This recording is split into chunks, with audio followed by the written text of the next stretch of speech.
Welcome to Wack and Trash Recap, the movie recap podcast. I'm your host, Zach Olson. And I'm your other host, Stephen Mitchell. And we are here today to recap movies for you. Woohoo! Yeah, it's a good time. Yeah, I think so. I love it. I have a great time. Personally, I enjoy it. I wouldn't record something I didn't enjoy. Although I say that and I hardly ever watch our episodes once we post them, so... You think Neil Armstrong went back and rewatched the moon landing? I mean, I would. He was there. You don't think if you were Neil Armstrong... Oh, never mind. Forget about this. Back in college, I watched this movie for the first time, and I actually hated the movie. Because, here's the thing. You have technically three central characters in this film, and one of them is the main character. One of them is, we'll say, the... not antagonist. I don't know what the word is to use. But basically, I thought that the main character was not the main character. And if you look at it that way, it's a terrible movie. But if you look at the way it should be looked at, then it's a great movie. I would argue Ferris Bueller is still the main character, but Cameron is the protagonist. There you go. That's a good way to say it. Well, Steven spoiled it. Today we're talking about Ferris Bueller's Day Off. The title spoiled it. Oh, that's right. I forgot people check that. Okay. Well, a kid in the 80s. In the 80s. Yes. Yep. I know my timelines. Yeah. It is. Every not time we old do a timing. movie in any time period that's not current, you're always like... It was way back when it was in the First World War. It wasn't. Here we go. Steven, set the stage. It's another beautiful day. It's 70 degrees outside O'Hare Airport in Chicago, and it is just who would want to stay inside on a day like this? And the radio is playing, and it's cutting around a room, and there's a boy there. Beep, beep, beep, beep, beep. I think the alarm goes off or something like Maybe. that. And he's like, oh, I don't feel so good. The mom and dad walk in. They're like, "Hey, honey, how you doing? You ready for school?" I have to go to school. Oh, honey, you're burning up. Oh, you need to stay and rest today. Okay, I'm going to call all your teachers. I'm going to take care of it for you. You're not going to school. You're not going to spread around this disease. You need to stay home and get better, Ferris. Get better, champ. I'll be home at 6. And then his sister walks in and she's like, "Screw him." They're like, "What? Another 6 days? He's really sick." And she's like, "He's not sick. He's faking it." And they're like, "How dare you say that about your brother?" And she's like, "If I wasn't that bad, you would say, get out of the bed and go to school. We don't care if you're sick." But here you are, letting him have a free pass. And then Ferris Bueller is like... A classic sibling. What a classic sibling would do. Yeah. So Jeannie, that's the sister's name, is upset. And so... Understandably so. Well... The monologue of all monologues. Well, okay. Listen, I'm just saying that I couldn't tell you a single line from To Be or Not to Be other than what I just said. But Ferris Bueller's Day Off monologue? I think I could do some of To Be or Not to Be. To be or not to be, that is the question. Well, it is noble, and that's all I have.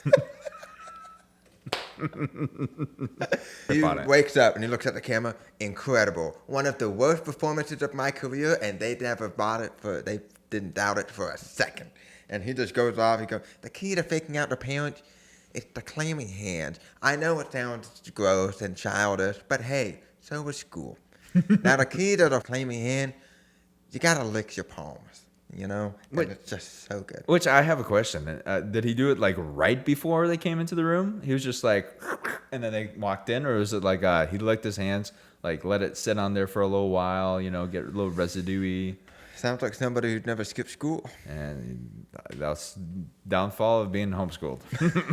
Couldn't really skip that one. He's playing music, he's vibing, he's singing in the shower, and he goes, I really did have a test today. That wasn't bullcrap. It's about European socialism. I mean, really, what's the point? I'm not European. I don't plan on being European, so who cares if they're socialist? It's great. It's great. It's the heart of a true American, I'll tell you that much. It's not to do with America, then I don't care. And then he finally calls his best friend Cameron. Now, Cameron is what we call a medical term that means that you think you're sick all the time, and I don't remember what it is. I'm sorry, Mom, you're disappointing me right now. hey, Cameron, you should come on over. I got the day off. And he's like, I think I'm dying, Ferris. And he's like, Cameron, you're not dying. Get on over here. Ferris gives us a little insight into Cameron's character and says, pardon my French, but Cameron is so tight that if you stuck a lump of coal up his butt in 2 weeks, you'd have a diamond, which is just so good. He's got some really good, colorful language. That's for sure. He's so witty. I wonder. I wish I could be as just like quick as Ferris is. You'll get there. I know. I pray. Maybe if I have a script. Meanwhile, we cut to the school, and we meet Miss Principal Ed Rooney. And well, also before we meet the principal, it shows us the classroom, and these have got to be the worst, most boring teachers of all time. I'm not gonna say you're a bad teacher if you're boring, but man, try to liven up the classroom. Okay? I mean, they were just like, and so this means what class? That's right. The economy went what class? Down. Now. To be fair, I'd probably be right with those kids who were just like bored out of their brains. Yeah, I don't blame Ferris for skipping at all. Yeah, but he's doing his roll call, and eventually he hit, Bueller.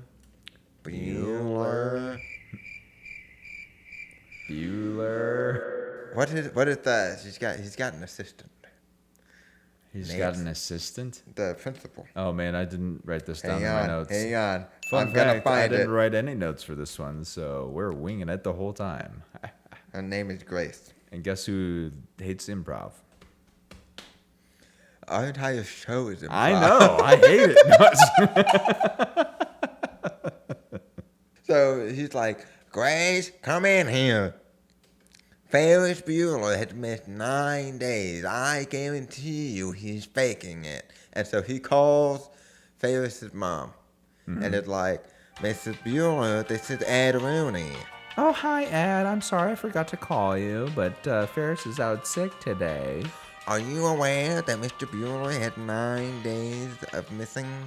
Oh, that doesn't sound right. Well, I'm looking at the numbers here, and then the numbers start going down 7, 6, 5, 4, 3, 2. And then it cuts back to Ferris Bueller, and he's like, I asked for a car of equipment, and instead I got a computer. But sometimes it's helpful, something like that. So he was hacking the system, changing his sick days and whatnot. Yeah, and he's like, I'm fairly confident, Miss Bueller, that this kid is pulling the wool over your eyes.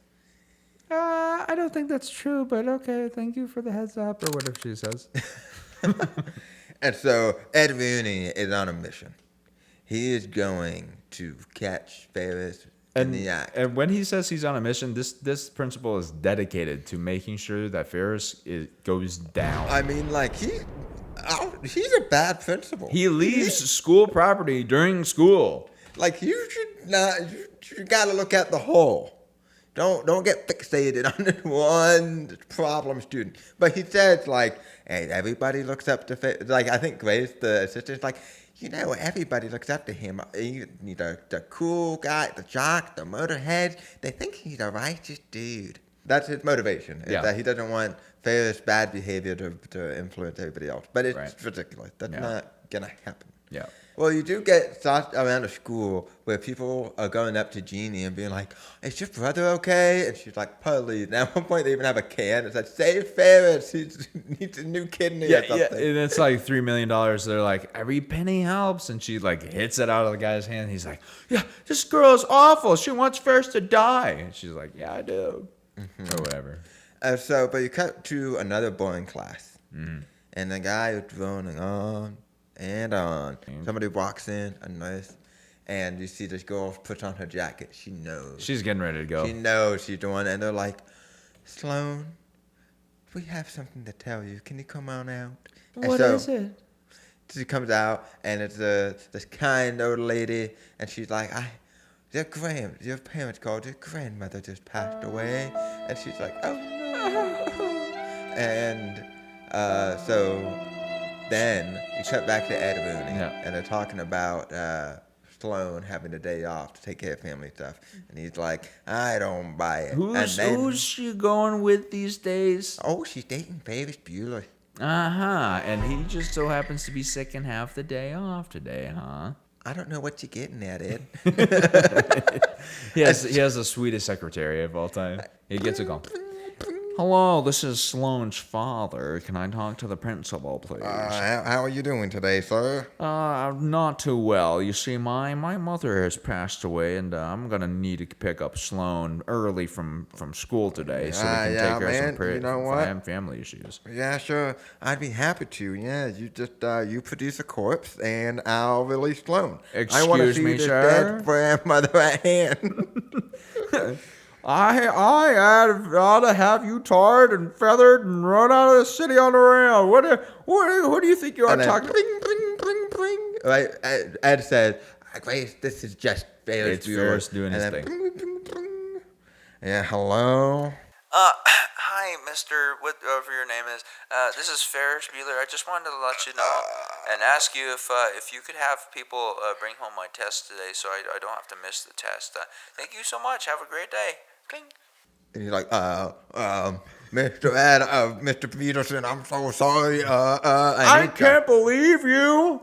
We eventually find out that Cameron has finally come over to Ferris's house, and he is playing Sloane's father on the phone, and he's like, now I want to make sure that she comes out alone. I want you to bring her out alone. And Ferris is like, what are you doing? you can't make it too obvious. Okay, I'm sorry. I want you to come out with Sloane and meet us in front of the school. And Ferris hits him. He's like, what are you doing? And He's they like, hang up. if you want me to do it, I'm going to do it my way, okay? And you don't have to hit me. Cam, I didn't hit you. I'm sorry. You're my best friend. You know that? But then he's like, but what are we going to do? Because now Sloane has to meet her father with the principal out front in the front of the school, and neither of us look old enough to be her father. So they eventually come up with this plan. Now, let's give a little light on Cameron's father's situation, right? He is not good. Not great. It seems like a very absent father, and he's got a lot of money, and he's spent time restoring these cars. He's got several cars in this garage, but there's one car he spent like 3 years restoring. Yeah. And it is just like peak condition. 1961 Ferrari. There you go. There you go. 25 GT California. This is Steven, our resident car guy. Cameron and Ferris go back to Cameron's house, and he's like, dude, I don't have a car, and we can't pull up in your lemon of a car to pick up Sloane, because he's going to know that her dad wouldn't drive something like this. And he's like, well, what do you want to do, Ferris? And he's like, what about this car? And he's like, no. This is my dad's car. He spent 3 years restoring it. If he finds out that any gas mileage has been put on it, he's going to kill me. And he loved this car more than he loved his wife. Or his son, me. And Ferris is like, dude, there's no other option. And you're like, there's like nice 3 other cars right in there. the background. You're like, you couldn't take any of those? He didn't lock the garage. Eventually, pulls up into Mr. Ed Rooney goes with Sloane out in the front office, and it's Ferris is standing there in a trench coat and a sunglasses in front of the thing, and he's like, "All right, dear, come on down now." And Ed is kind of, you feel weird. He's like basically like your grandmother is in a better place, and he's super weird about it. He's trying to console her, and then doesn't he start singing or something like that? I don't. I think he starts singing as like she starts walking off or whatever. He's just a weird man. Yeah, the weird man. But then she gets up to Ferris, and Ferris like, a kiss for daddy, and she's like showing, and then they like have a really long kiss on the lips too. Yeah, and so Ed is sitting there, and he's like, oh, that kind of family. Yeah. And so they get in the car, and they start driving away, and Cameron pops out. Well, Sloane knows. She's like, hi, Cameron, comfortable back there? And he's like, no. Not really. And so they screech out, right? So they're, and then that's when the principal sees that, and he's like, wait a minute. Interesting that something's going on. That they're doing the game this. is Yeah. the foot. That was last episode. Or 2 episodes, or whatever it would be. Foot. Oh. Yeah. Anyway. So now we have 3 hooligans on the loose. We have Sloane, we have Ferris, and we have his best friend Cameron. So they're going out and hitting the city hard. Yeah, well, Cameron wants to just go home and take the car home. And Ferris was like, if you had a car like this, would you take it home? And he's No. like breaking the fourth wall, talking to the audience. Yeah. And they go to Chicago, the big city. Cause they're in like the suburbs. Yeah. But now they're going to the city. Mm-hmm. Big deal. And they pull up into this parking garage, and Cameron is like, guys, we can't leave this here. We can't leave this here. And then this like guy walks out from the back or whatever, and Ferris is like, hey, you'll take good care of this guy, right? And he's like, oh, yeah, man, I'll give you all the best you know that you want. And he's like, okay, here's like a $5 or whatever. And he's like, see, Cameron, everything's taken care of. And Cameron's like, oh. He takes like 2 minutes, and then finally they take off.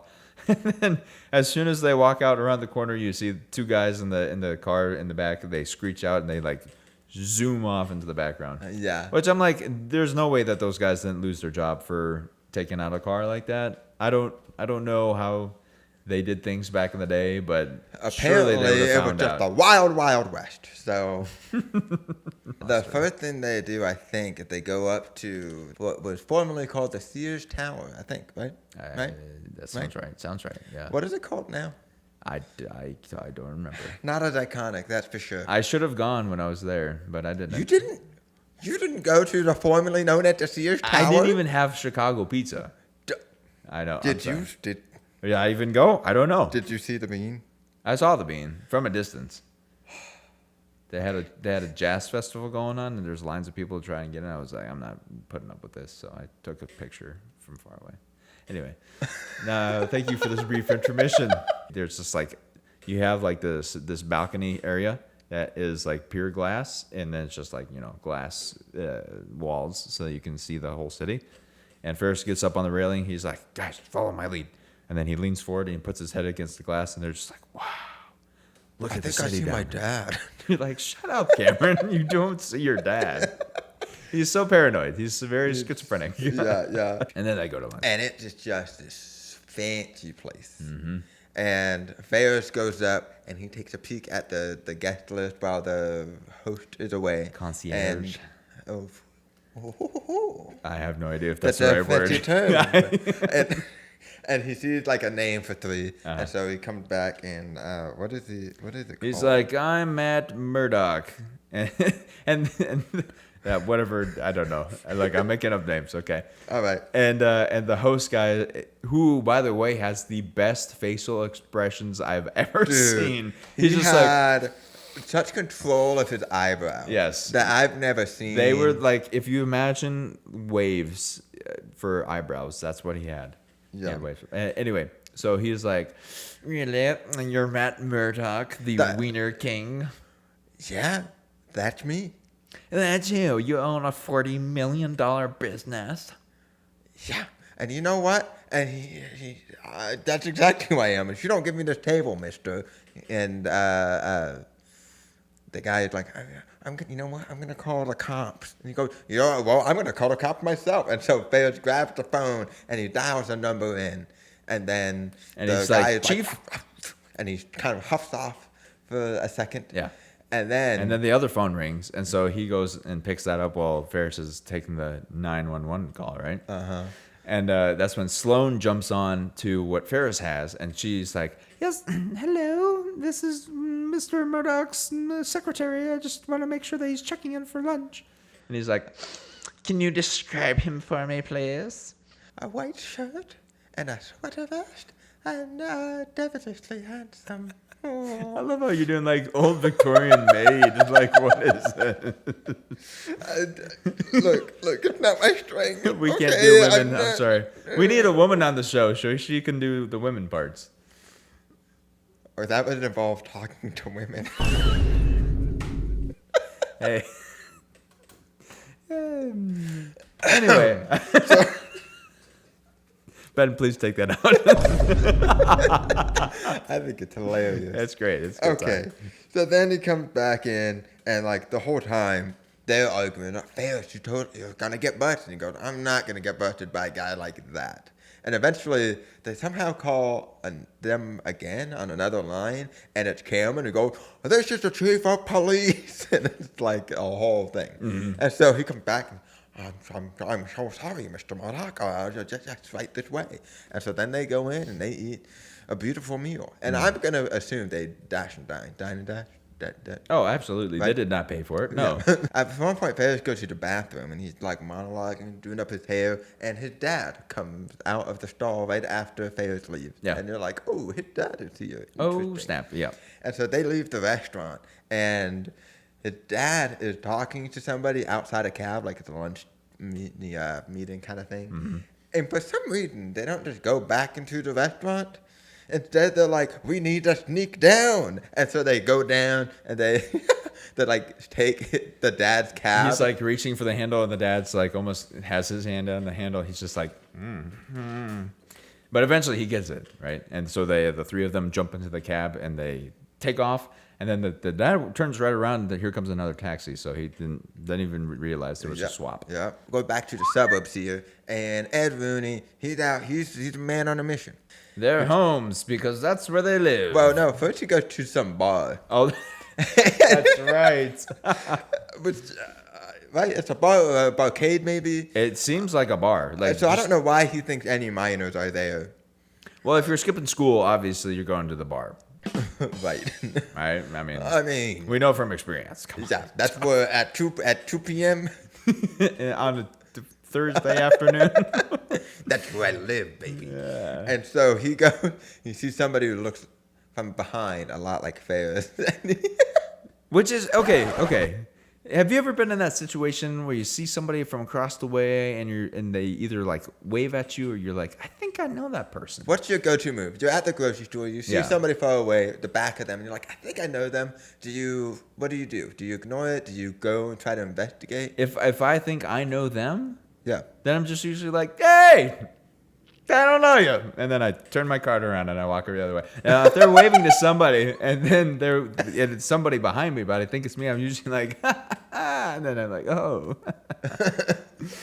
Yeah. I think the strategy for the wave thing, you got to double down. You just gotta keep going. You gotta go for a handshake. Well, no. You gotta make it seem like you're actually waving behind them. Oh, Right? So they're I waving see. somebody behind you, but you're waving to somebody behind them. They're never gonna. And they're like, oh wait, I wasn't waving at you. You're like, oh no, I wasn't like, waving at you. Either. And then they turn around and just some ham.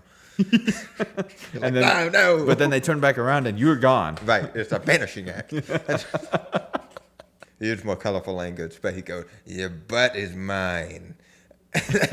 I don't know why you would ever say that. Right? I get that in his mind he was like, But also, busting this the is a kid, student. You can't talk like that to a student. You're gonna get in trouble so fast. But it's the 80s. It's a different time. I guess so. Principals were allowed to be jerks, apparently. Yeah, well, yeah, more than a jerk. And so this lady turns around, and she Not happy, Bob. not happy, and she splashes a drink in his face, understandably. Free whiskey for him, though. You know. I suppose That's so. way. You'd have That's to how catch we it, though. turn a bad moment into a positive. That's true. one. If a woman is ever, hopefully you haven't done anything to provoke this, but if that does ever happen to you, just make sure you open your mouth so you get a little something out of it. Free drinks. Yeah.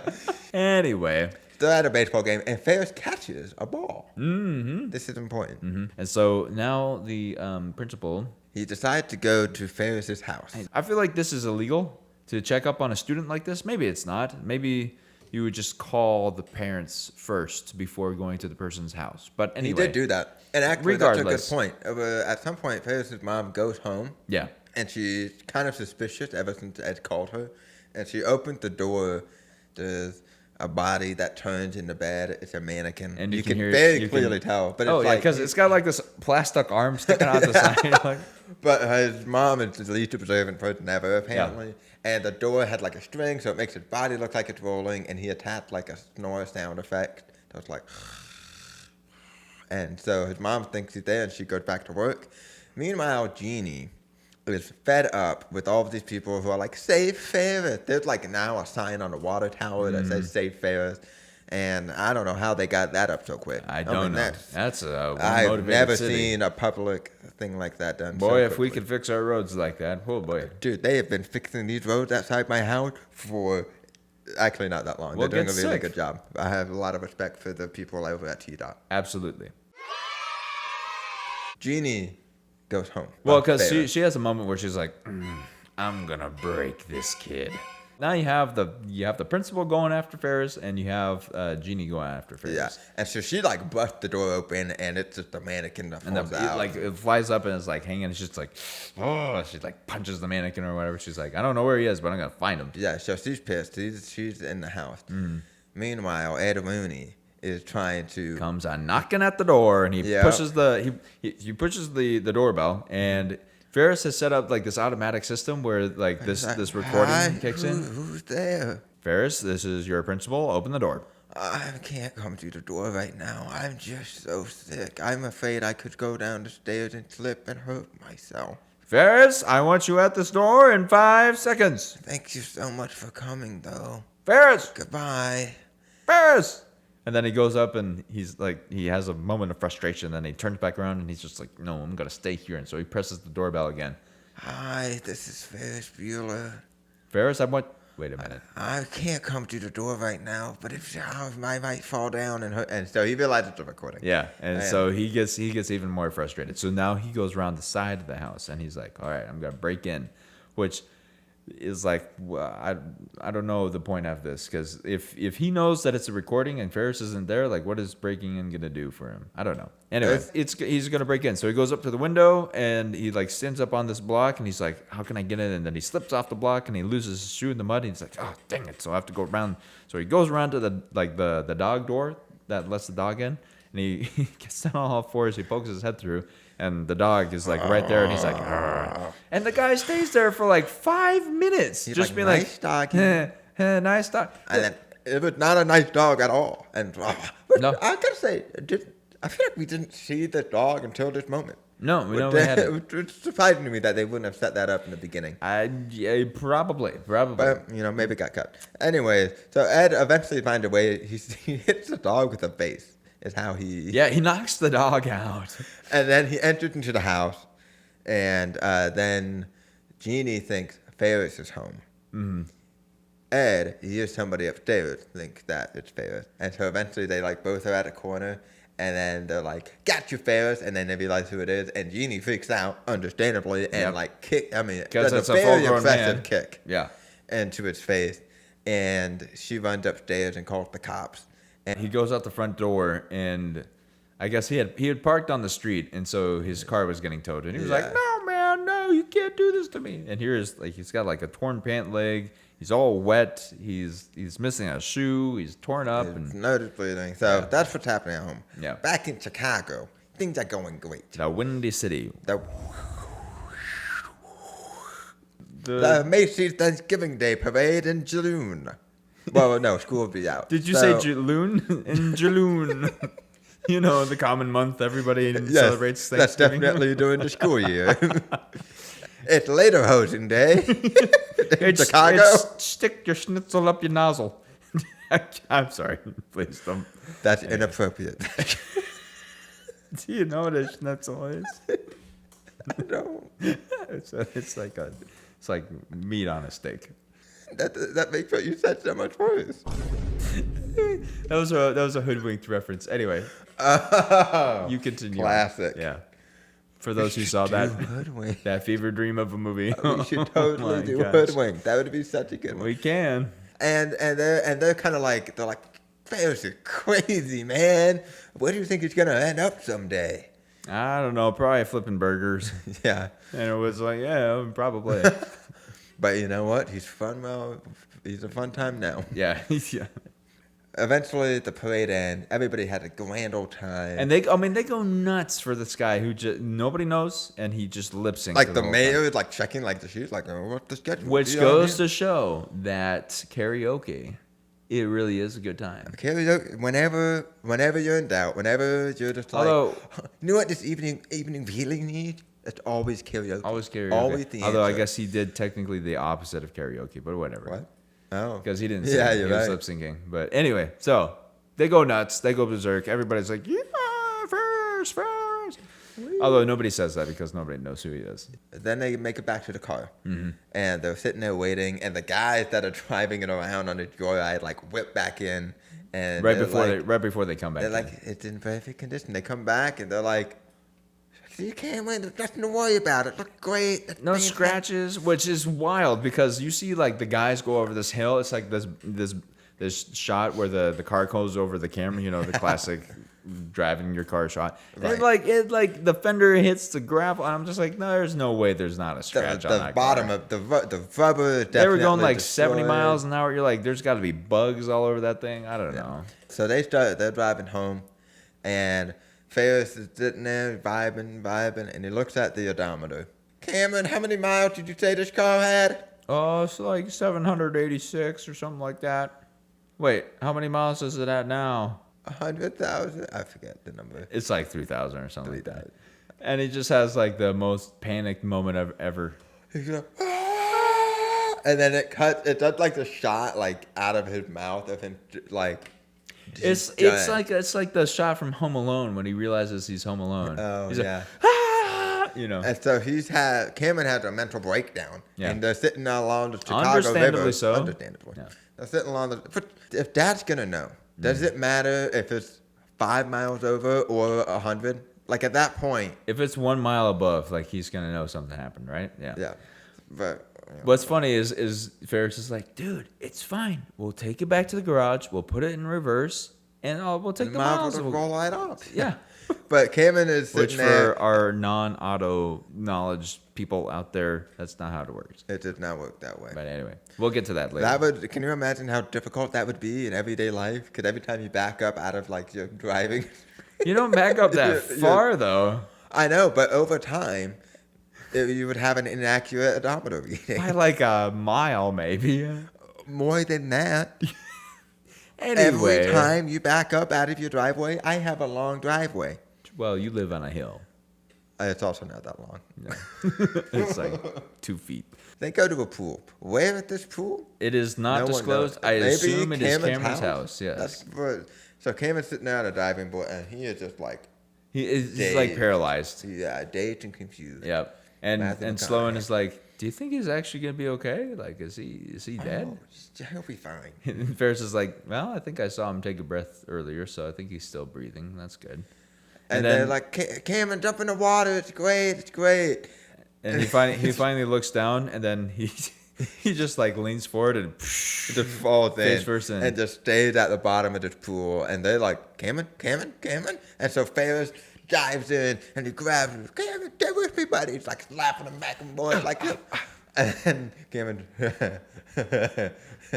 Cameron, you idiot! I thought you were killing yourself, man. Don't do that to me. I got you. What a dirty dog. Yeah, and so Cameron, like, and he made a joke. He got back at this guy he's that's been finally like torturing him. loosening up, yeah. He's getting loosey goosey, and Sloan laughing, and they're all laughing. They finally get to sit down and like have a real conversation at the edge of the pool at the end of all this, and Yeah. and it's like I don't exactly remember what Cameron says, but it's kind of like some character development for him to being like, you know what, it's some miles on a car, you know. That's okay. We're gonna take them off. Everything's gonna be okay. Yeah. Life is gonna go on. We'll be fine. Yeah, and so they're sitting there. They put a cinder block on the reverse pedal. The car is jacked up, Yep. and it's like going on reverse, and they're just talking. And yeah, Cameron is like, okay, I'm gonna stand up to my dad. Like, this is good. They go over to check the mileage, and It hasn't moved it's down. not gone down because that's not how vehicles work. Which is funny because you could just literally pop the thing off and roll it back. And that's manually, what but they Ferris didn't said know. he's gonna do. He's like, okay, let's just roll back the odometer manually. Yeah. And Cameron just starts losing it. He's like, no, my dad. And then he starts pounding on the front of the car. He's just kicking. He kicks. it. And He he's gets like, a "My headlight dad out. loved this car more than he loved his own kid, and he's just jerk and just kicking it. Uh-huh. And he's just like finally looked down. He's like, F-bomb. he's like, I kind of messed that up. Yeah.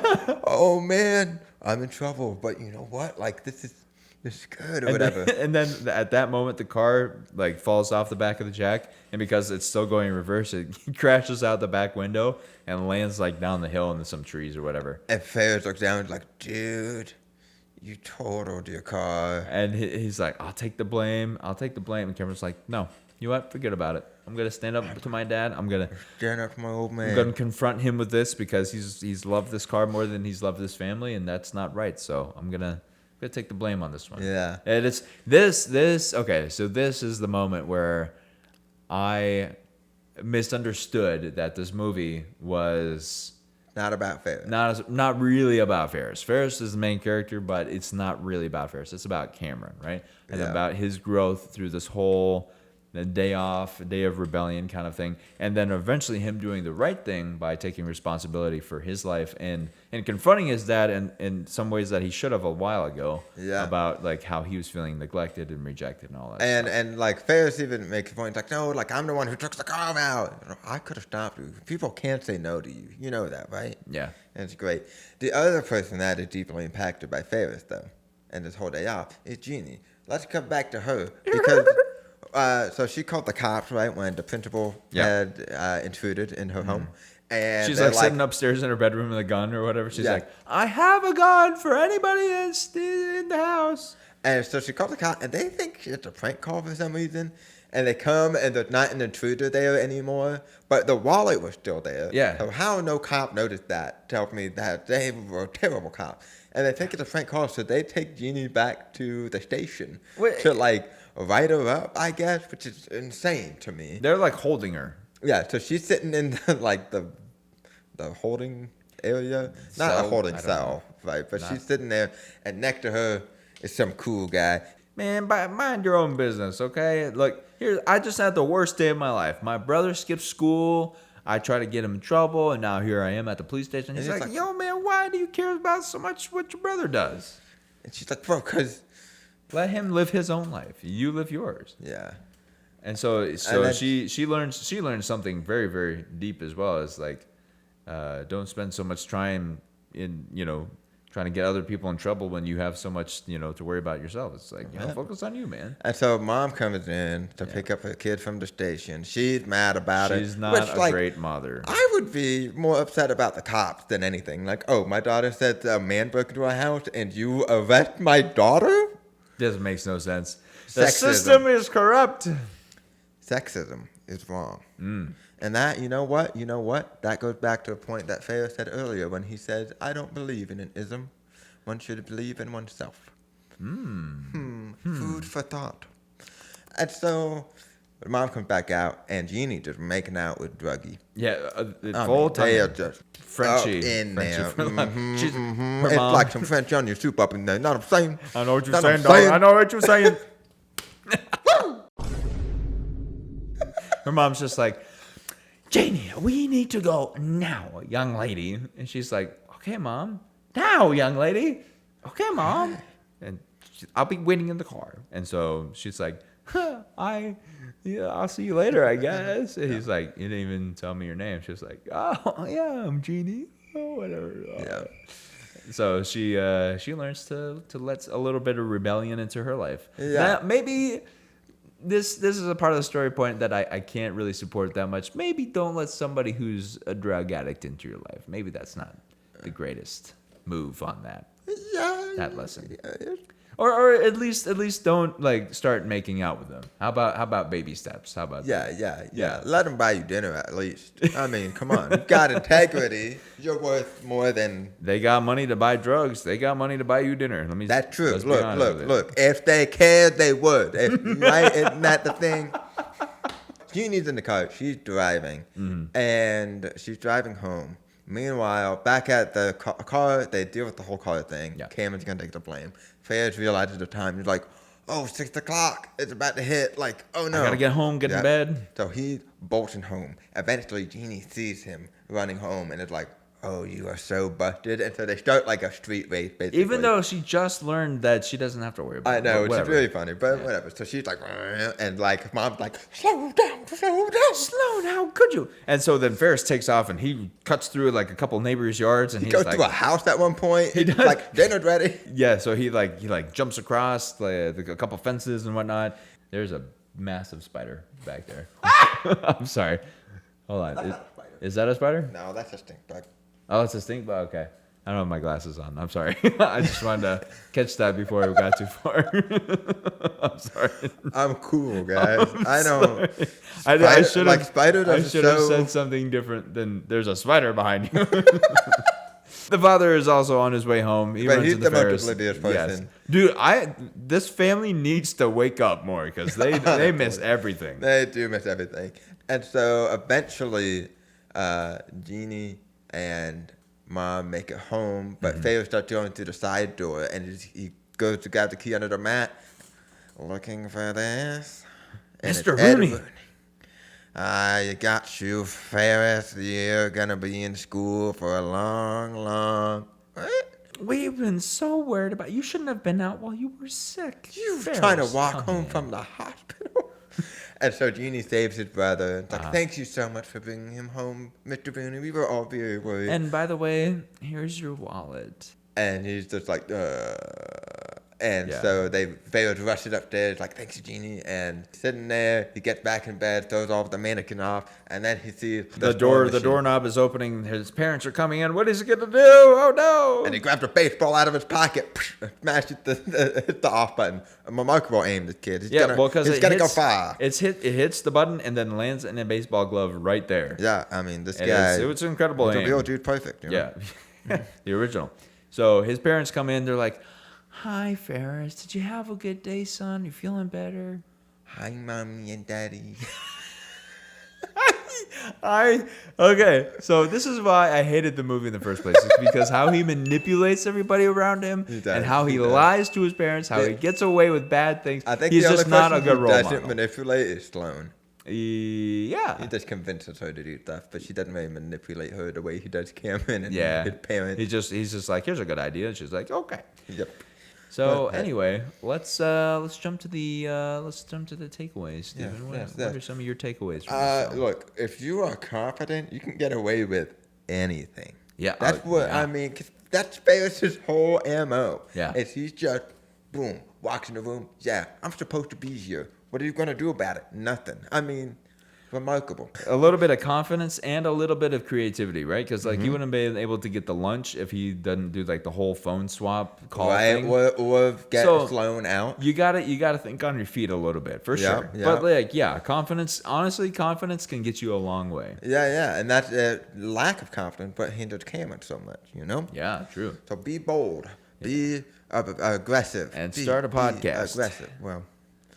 But don't start too many podcasts because we want to still stay number 73 in the improv category in Sweden. So I was talking to Steve today, by the way, and he was like, I hate all the podcasts. And I was like, hey, watch it. And he was like, actually, I'm thinking about starting a podcast talking about how there shouldn't be so many podcasts. And I was like, I'd listen for sure.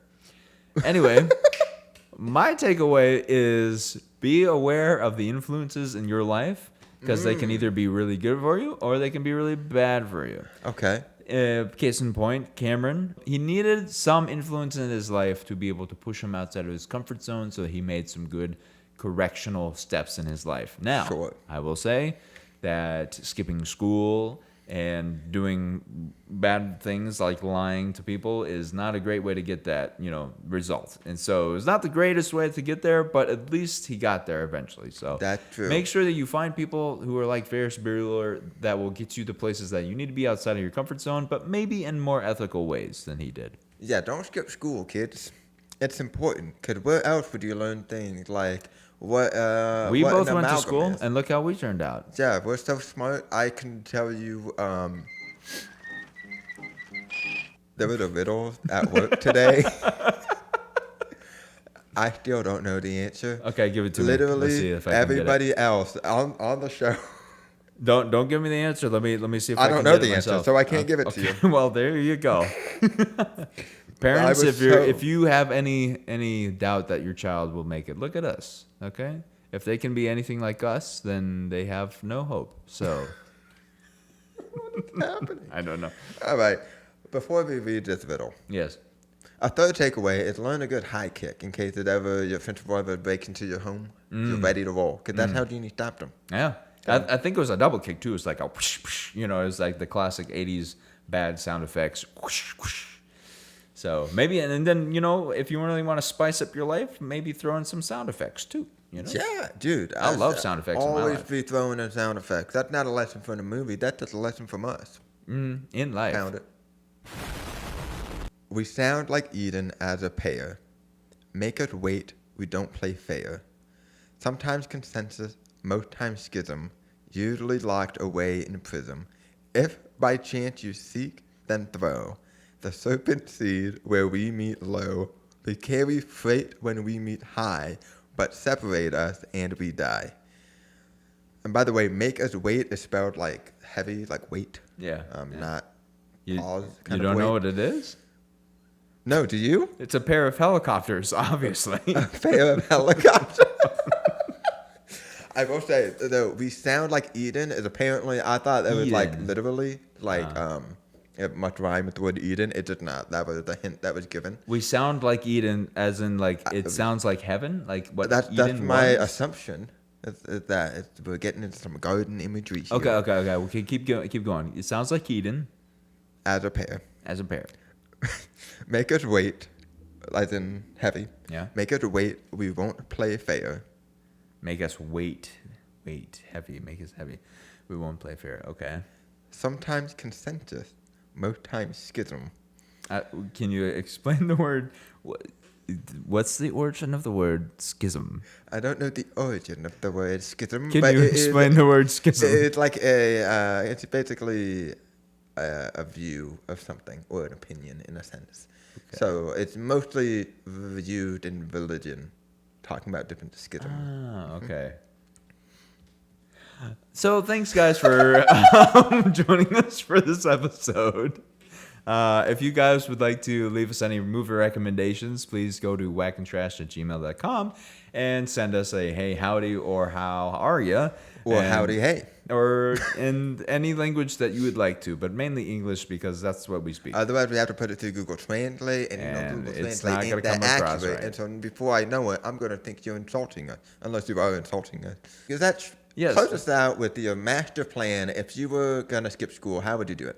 Oh, if I was going to skip school, now, What okay. would your master plan be? Let's clarify which school, right? I'm going to... Is it high school? Is it college? Well, no college professor cares if you skip class. So let's just say... That's true. Let's just say, in theory, that you went to public school. Okay. And you were... Oh, I'm toast. You're a senior in high school. Yes. Skipping class. How am How'd I you gonna skipping do it? class? Okay. Here's what I do. Yep. What I do. I set my house on fire. So that it burns down. Now, my family has to move, right? Because we can't stay in a burnt down house. All this chaos is going on. Nobody's going to miss you when you skip school. Obviously. So that's my master plan. You're going to make an actual... Okay. Thank you guys for joining us. Thanks for watching. We'll see you on Terrible the next plan. episode. Bye.